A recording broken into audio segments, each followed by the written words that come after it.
Shalom, bon Erev Shabbat, Bamidbar, la première paracha du 4e livre de la Torah qui est toujours lu avant la fête de Shavuot. Mais aussi nous sommes Erev, veille de la fête de Shavuot. Dimanche soir commence la fête des semaines, des 7 semaines que vous avez comptées, ce qui veut dire Shavuot, qui est le jour du don de la Torah. Et la fête, pour nous, juifs de la Gola, hors d'Israël, c'est lundi et mardi. Une des choses importantes de la fête, à part comme tous les chagim, toutes les fêtes, il y a la lecture des 10 commandements, de la paracha qui est lue dans la Torah, le lundi matin, dans les synagogues, il y aura des lectures spéciales aussi, où on va écouter de nouveau, comme pour la première fois, la lecture des 10 commandements avec tous les événements qui se sont produits autour. Et quand on va écouter le premier commandement, qui commence par les mots « Anochi Hashem Elokecha », je suis l'Éternel ton Dieu, « Asher hotzeticha me'eretz Mitzrayim », qui t'a sorti du pays d'Égypte. Et là, on pose la question, les commentateurs se demandent, pourquoi la Torah, Dieu, puisque apparemment c'est pour se présenter, qui est-il? Et c'est beaucoup plus fort de dire « Je suis le créateur du ciel et de la terre ».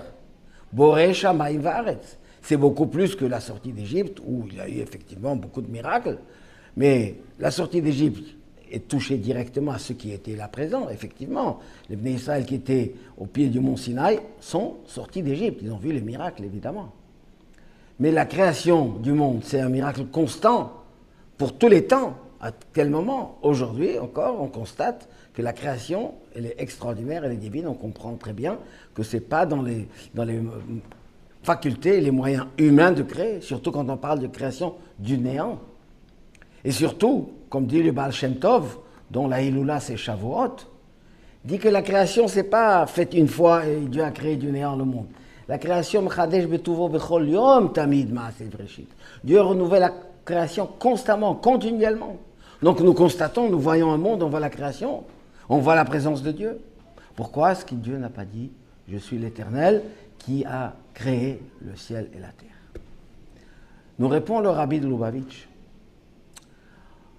en nous disant « Ici, il ne s'agit pas d'une carte de visite. Je suis celui-là que vous connaissez. » Il s'agit d'un enseignement important, fondamental, qui est le début des 10 paroles, le décalogue, mais de toute la Torah entière évidemment, qui est essentiel dans le travail que chacun doit réaliser dans ce monde pour accomplir sa mission ici-bas sur terre à travers la pratique de mitzvot et l'étude de la Torah. Qu'est-ce qu'il y a de particulier à la sortie d'Égypte? La création du monde, c'est quelque chose dans l'ordre du divin. Non seulement on n'arrive pas à concevoir une création du néant, mais on n'arrive même pas à comprendre dans la raison humaine comment on peut créer quelque chose d'inexistant total, ex nihilo. C'est impossible. Ça ne nous parle pas beaucoup. Mais quand on nous parle de la sortie d'Égypte, c'est le changement, c'est la transformation. C'est l'inverse d'une situation qui existait avant. On était esclave en Égypte, esclave physique, esclave matériel, esclave moral, esclave spirituel. On était engloutis dans les 49 portes d'impureté égyptienne. Et quand Dieu nous a sortis d'Égypte, c'est un changement radical, une transformation, une nouveauté complète, où nous sommes devenus Mamlechet Kohanim, un royaume de prêtres, des Goy Kadosh, un peuple saint. On a changé complètement de registre, du négatif absolu au positif absolu, à l'extrême niveau spirituel de rapprochement d'Hachem. Et ça, c'est très important.